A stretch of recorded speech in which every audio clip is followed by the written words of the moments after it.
안녕하십니까, 안영찬입니다. 제 이름은요 안영찬입니다.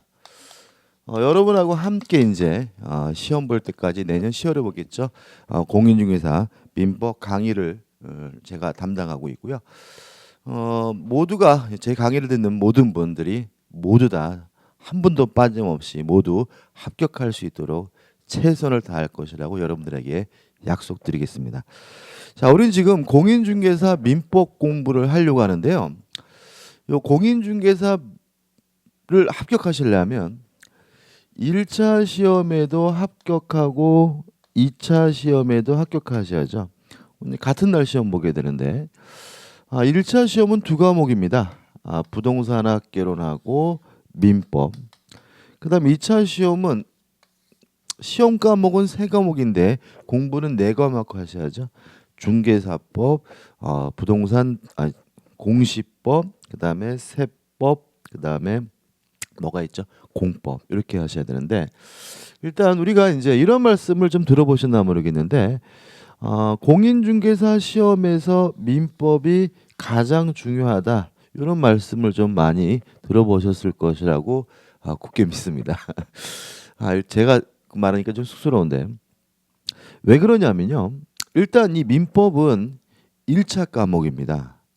1차 평균이 몇 점 넘으면 되죠? 60점이 넘으면 1차를 합격하게 되고요. 물론 두 과목 중 꽈락은 없어야 되고요. 그리고 나서 2차를 봐야 되는 거죠. 근데 같은 날 보기 때문에 만약에 1차 과목이 60점이 안 되면 2차 아무리 잘 보더라도 뭐 하지 못해요? 합격하지 못합니다. 따라서 민법이 1차에 들어가 있기 때문에 중요한 면이 있고요.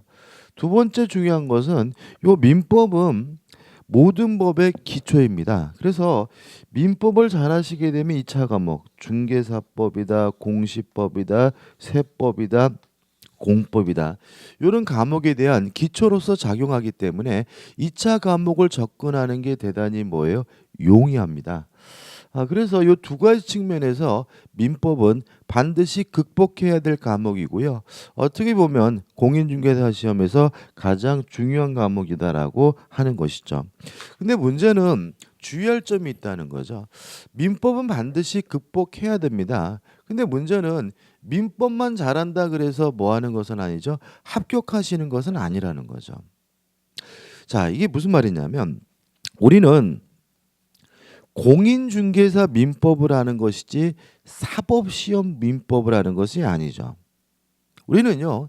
민법을 완성하는 게 아닙니다. 민법을 퍼펙트하게 마스터하는 것이 아니라는 거죠. 만약에 민법을 퍼펙트하게 마스터하셨다면 저는 개인적으로 사법시험 한번 도전해 보라고 말씀드릴 수 있어요. 왜냐하면 사법시험에서도 민법의 비중이 한 반 정도를 차지한다라고 봅니다. 사법시험에서 민법이 가장 중요한 과목이라고 하거든요. 그러니까 민법이 마스터가 되면 사법시험도 어떻게 반쯤 먹고 들어가는 거니까 뭐 한번 해보는 거 어떠냐 이 말인 거죠. 무슨 말 이해되시나요? 자, 우리는 사법시험 민법이 아니라 공인중개사 민법이기 때문에 민법을 완벽하게 뭐 하는 것이 아니에요? 마스터하는 게 아니에요. 그래서 어떤 분들이 많으시냐면 이 민법을 완전하게 마스터하려고 하다가 엄청나게 많은 시간을 투자하기 때문에 다른 과목들의 공부가 안 돼 가지고요. 떨어지시는 분들을 제가 대단히 많이 보게 됩니다. 물론 작년에 공부하신 분들은 아마 제가 드린 말씀이 무슨 뜻인지 아실 거예요. 그래서 민법을 공부하실 때 첫째, 절대로 우리가 민법을 완전하게 마스터하고 정복하려고 하는 게 아니라는 점이기 때문에 제가 수업하면서 여러분들은 여기까지만 이해하시면 됩니다 라고 말씀드리면 그 범위를 벗어나지 않으시는 게 합격의 지름길입니다. 그거를 조금이라도 벗어나게 되면 시간이 어마어마하게 많이 투자되기 때문에 다른 과목에 악영향을 미쳐가지고요. 공부를 못하게 됨을 시험에 실패할 수 있음을 주의하시기 바랍니다. 자, 이게 뭐 가장 중요한 주의점이죠. 그 다음에 또 하나 말씀드릴 것은 올해 2015년도에 시험 보신 분들은 아마 이런 것들 느끼신 분이 계셨을 거예요. 시간이 많이 부족하다는 거죠. 그래서 제가 보니까 전반적으로 부동산학개론은 좀 고득점 맞으신 분이 많으시고요. 민법은 고득점 맞으신 분이 그렇게 많지 않으시더라고요. 합격하신 분들도. 왜 그러냐면 순서가 부동산학개론이 나오고 민법이 나오니까 부동산학개론 문제 푸는데 너무 시간을 많이 소비하셔가지고요. 민법을 풀 수 있는 시간이 부족했던 거죠. 그러니까 부족하다 보니까 어떻게 해요? 민법은 날아가게 되니까 결과적으로 부동산학개론은 점수가 잘 나오는데 민법이 안 나오는 경우, 또는 시간이 부족해가지고 아예 뭐 7, 8문제 찍는 분들, 그래가지고 실패하시는 분들을 제가 대단히 올해도 많이 봤습니다. 올해 공인중개사 시험은요 결코 어렵지 않았습니다. 내년도 그 난이도가 유지될 것으로 보여요. 그렇기 때문에 여러분들이 아무리 열심히 공부하시고 아무리 많이 알고 계신다 하더라도 실제로 시간 확보가 되지 않는다면 시험에 실패하시게 된다는 거죠. 따라서 이것을 극복하기 위해서 모의고사를 반드시 보셔야 합니다. 뭐 인강으로 들으시든 아니면 학원에서 출석을 하셔 수업을 들으시든 반드시 무엇을 통해서요? 모의고사를 통해서 요 시간 확보를 하는 그 기법 내지는 스킬이 여러분들의 개인 대 개인으로서 나름대로 마련되어 있어야 여러분들이 그동안 공부한 것이 의미가 있는 거고, 만약에 시간 확보가 제대로 되지 않아서 문제를 제대로 풀지 못한다면 아무리 공부를 열심히 하고 실력이 좋다 하더라도 불합격할 수 있다는 거 좀 주의하시기 바랍니다. 제가 지금 두 가지를 말씀드렸죠. 첫째, 우리는 사법시험 민법이 아니라 공인중개사 민법이다. 따라서 민법이 대단히 중요한 과목이긴 하지만 민법을 너무 완성하려고 하지는 말자. 여기까지 합시다 그러면 거기에서 멈추는 요령이 필요하다는 말씀을 드렸고요. 두 번째, 요 공인중개사 시험 1차는요 시간이 대단히 부족한 시험이기 때문에 시간 안배가 대단히 중요하고요. 따라서 모의고사에 적극적으로 참여하셔가지고 그 시간 확보에 대한 기법, 스킬을 나름대로 마련하셔야 여러분들의 실력 발휘가 된다는 거, 요 두 가지 먼저 말씀을 드렸어요. 그죠? 중요한 겁니다. 그죠? 자, 이제 우리가 이제 민법을 들어갈 겁니다. 근데 민법을 들어가는데 민법은 어떻게 구성이 되어 있냐면요. 요렇게 구성이 되어 있어요. 민법 총칙이라는 게 있고요. 그 다음에 물권편 또는 물권법이 있고요. 그 다음에 채권법이 있고요. 그 다음에 친족법도 있고 상속법도 있습니다. 그래서 총 요 5부분으로 이루어져 있는 게 민법이고요. 민법은 우리나라에 있는 법 중에서 가장 큰 법입니다. 조문수가 굉장히 많고요. 가장 많고요. 또 내용도 대단히 다양합니다. 자, 근데 다행스러운 것은 요 민법 전체가 시험 범위는 아니라는 거죠. 만약에 우리가 요 민법 전체가 시험 범위라고 한다면 뭐 2달 안에 민법 강의를 끝낸다는 것은 이미 불가능하고요. 또 1년 안에 민법은 어느 정도 수준까지 맞춘다는 것도 불가능합니다. 그래서 다행히 다는 아니고요. 일단 무엇이 빠지냐면은 친족법하고 상속법하고 빠집니다. 그래서 우리는 민법 총칙하고 물권법하고 채권법 요 3가지를 보게 되는데, 민법 총칙은 어떤 내용이 있냐면요. 처음에 민법의 민법이 뭐냐 이런 게 나오고요. 민법의 법원 그런 거. 그 다음에 두 번째는 권리와 의무가 뭐냐 뭐 이런 게 나오고, 그 다음에 세 번째는 권리의 주체해가지고 자연인과 법인에 관한 내용이 나오고요. 또 권리의 객체해가지고 물건에 대한 내용이 나오고요.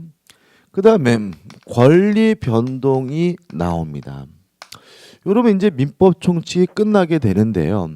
다행스럽게도 요 민법 총칙 전부가 시험 범위는 아닙니다. 요 부분에서 요 권리 변동만 시험 범위고요. 요 나머지 것들은 뭐가 있냐면 시험 범위가 아니에요. 따라서 우리 공인중개사 시험 범위는 민법 총칙이 한 양으로 하면 한 반 정도만 시험 범위입니다. 이것도 뭐죠? 다행인데요. 다만 요 주체다, 객체다, 권리다, 의무다 이런 것들은 모든 민법의 기초를 이루는 부분이기 때문에 전혀 모르면 안 되고요. 그래서 제가 시험 범위는 아니기 때문에 관련된 부분이 나온다면 여러분들한테 설명을 드릴 거고요. 그래서 오늘도 민법을 시작하기 전에, 교재를 시작하기 전에 여러분들이 사전적으로 반드시 알아야 될 사항을 먼저 정리하고 시작을 할 겁니다. 그 다음에요, 물권법은 전부가 시험범위예요. 다만 물권법 중에서 뭐는 빠지냐면 질권은 제외돼요. 일단 왜 물권법 전부를 다 시험 범위로 넣었느냐? 아무래도 공인중개사 시험이다 보니까 부동산과 관련된 물권, 뭐 소유권이다 이런 것들은 대단히 중요한 것이니까 물권법은 다 빠짐없이 집어넣고요. 다만 질권을 왜 제외했냐면은 질권이 뭐냐면요. 전당포를 생각해 보시면 돼요. 제가요 시계를 가지고 있는데 돈이 필요해 가지고 전당포에 가서 시계를 맡기고 5만 원을 빌렸어요. 그러면 전당포 주인은 시계를 담보로서 잡아두는 거죠. 그게 뭐냐면 질권인 거죠. 그래서 질권이라는 건 쉽게 말씀드리면 맡기고 설정하는 거예요. 맡기고 설정하는 담보 물건은 우리가 뭐예요? 질권이라고 하는데 부동산은 갖다가 맡길 수가 없기 때문에 부동산 질권이라는 게 존재하지 않습니다. 근데 우리는 무슨 시험이에요? 공인중개사 시험이니까 부동산이 아닌 것들은 굳이 뭐 할 필요 없어요? 신경 쓸 필요가 없으니까 질권은 물권 시험 범위에서 뭐 하고 있어요? 제외하고 있는 거죠. 따라서 질권을 제외한 나머지 부분이 시험 범위고요. 물론 물권법이 민법 중에서도 가장 중요한 부분이 되고 시험 문제도 가장 많이 나오는 부분인 거죠. 그 다음에 이제 채권법은 채권법 총론하고요. 채권법 강론으로 나뉘고 요 강론이 다시 계약하고 그 다음에 불법행위하고 그 다음에 채무불이행, 부당이득 이런 것으로 나뉩니다. 이 채권법이 원래 양이 굉장히 많습니다. 그래서 대학에서 여러분들이 전공하신다면 채권법은 책이 2권으로 되어 있고요. 각각 그 책이 내용이 한 1000페이지 가까이 돼요. 그래서 한 2000페이지 정도 되는 양이거든요. 그러니까 이게 만약에 전부 다 시험 범위라고 한다면 큰일 나는 거죠. 그래서 요 총론은 시험 범위가 아니고요. 또 강론에서도 요 계약에 관한 것만 뭐예요? 시험 범위고 나머지는 시험 범위가 아니고요. 계약 중에서도 뭐 증여다 또는 뭐 사용대차다 뭐 이런 것들 우리가 부동산 거래하는데 필요 없는 것들은 빼고 매매와 그다음에 임대차, 그다음에 계약법 총론만이 시험 범위거든요. 그러면 채권법의 한 몇 퍼센트가 시험 범위가 되냐면요. 한 30% 정도가 시험 범위가 됩니다. 그럼 결과적으로 우리는 민법을 다 아는 것은 아니라는 거죠. 그래서 민법 총칙에서 권리 변동 부분하고 물권법은 뭐죠? 질권을 제외한 나머지 부분하고 채권법에서는 뭐만요? 계약법만 시험 범위가 되고요. 이렇게 해서 뭐죠? 민법이 되는 거죠. 그 다음에 이제 또 추가되는 게 뭐가 있습니까? 플러스 민사 특별법 해가지고 주택임대차보호법과 상가건물임대차보호법, 집합건물법, 가등기담보법, 그 다음에 부동산실명법 해가지고 민사특별법을 또 추가하게 되는 거죠. 저는 개인적으로 요 공인중개사 시험은 시험 범위가 아주 잘 돼 있다라고 봅니다. 그래서 여기 나와 있는 것들은 여러분들이 수험적으로도 대단히 중요하고요. 또 일상생활할 때도 솔직히 반드시 알아야 될 사항이고요. 그 다음에 또 나중에 합격하셔도 실무에 가셨을 때도 기본적으로 반드시 베이스로 깔고 가는 지식이기 때문에 꼭 확실하게 정리하시고 이해하실 필요가 있는 거죠. 자, 이제 시작을 할 건데요.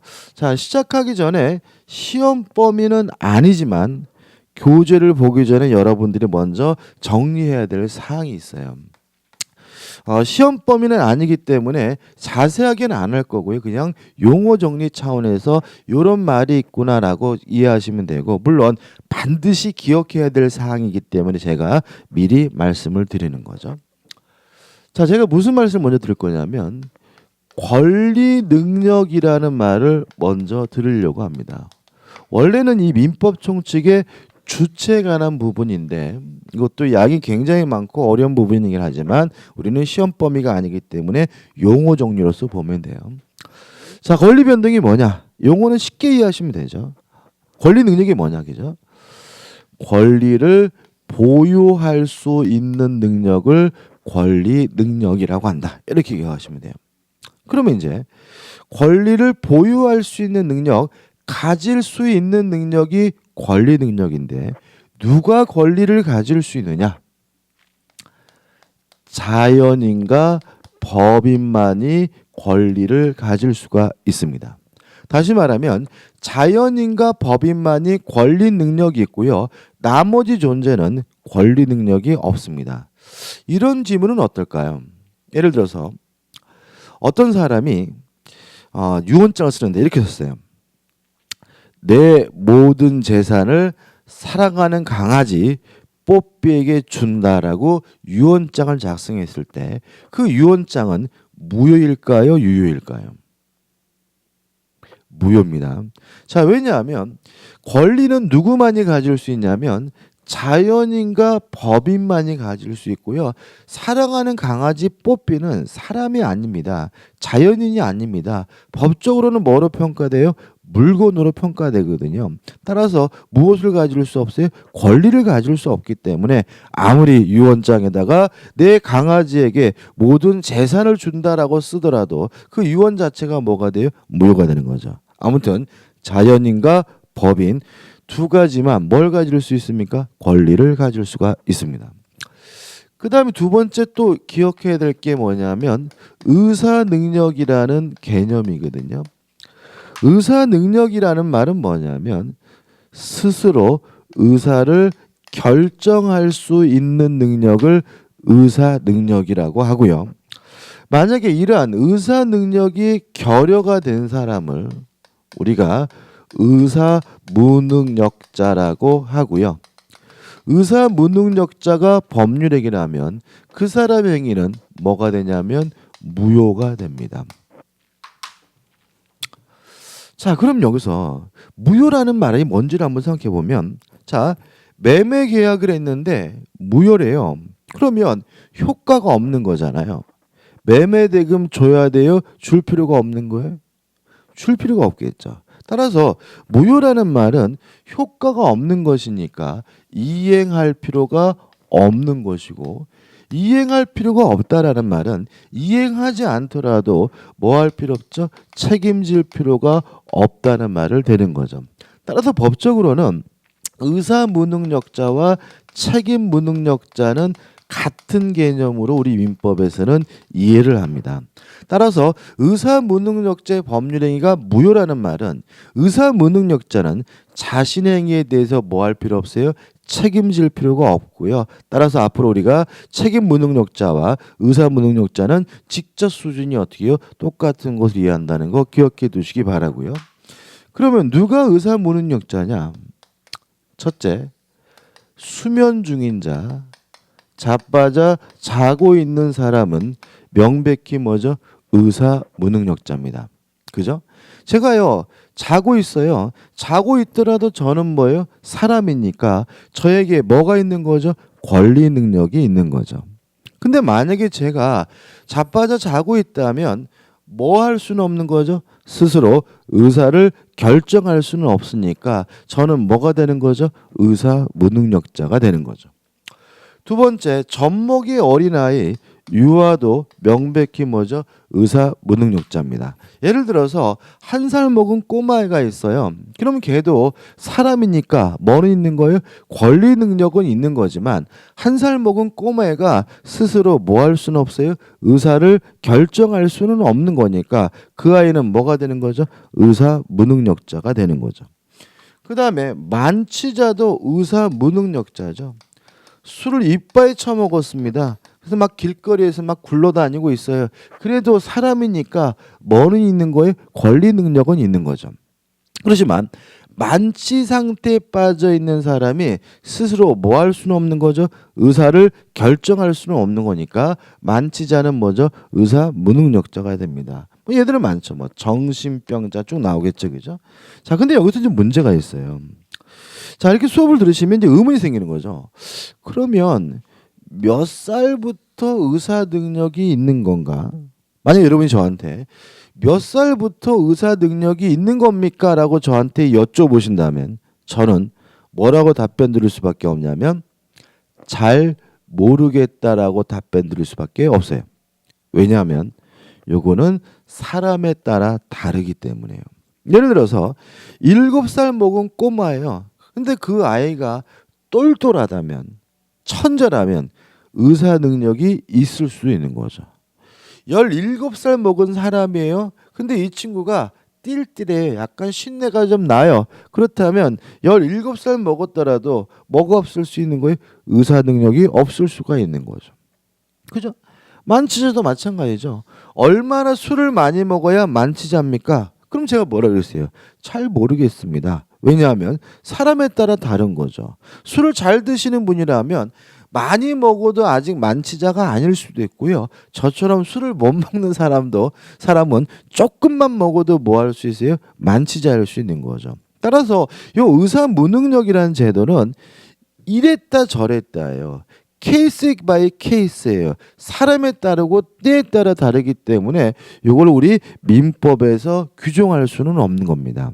우리 민법은 이렇게 능력이 부족한 사람들을 유형화, 정형화 해가지고 따로 규정을 두고 있는데요. 그 사람들을 우리가 뭐라 그러냐면 제한 능력자라고 합니다. 과거에는 우리 민법에서 행위 무능력자라고 했어요. 근데 최근에 이걸 개정해가지고 제한 능력자라고 했거든요. 왜 개정을 했을까요? 행위 무능력자 그러면 어떠한 행위도 못하는 사람이란 뜻이 되잖아요. 근데 이 사람들은 단순히 아무것도 못하는 사람이 아니라 능력이 제한되는 사람이라는 의미에서 제한 능력자라고 개정을 했고요.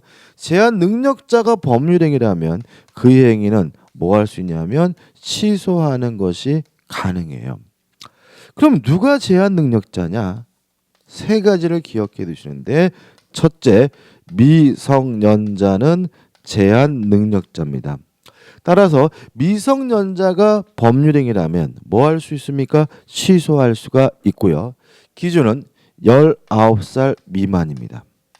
19세 미만의 자가 뭐죠? 미성년자입니다. 이것도 최근에 개정해서 한 살 깎았죠. 그 다음에 두 번째로 피한정 후견인이라는 말이 여러분들이 이제 공부하다 보면 나올 겁니다. 피한정 후견인은 누구냐면 능력이 부족해요. 능력이 부족한 자로서 법원에서 한정 후견 개시 선고가 있는 사람을 우리가 피한정 후견인이라고 하고요. 이것도 시험 범위는 아니기 때문에 간단하게 피한정 후견인이 법률행위라면 뭐 할 수 있습니까? 취소할 수 있다 정도만 기억하시면 돼요. 그 다음에 세 번째, 피성년 후견인이라는 것도 있습니다. 피성년 후견인은 누구냐면요. 능력이 결여가 됐어요.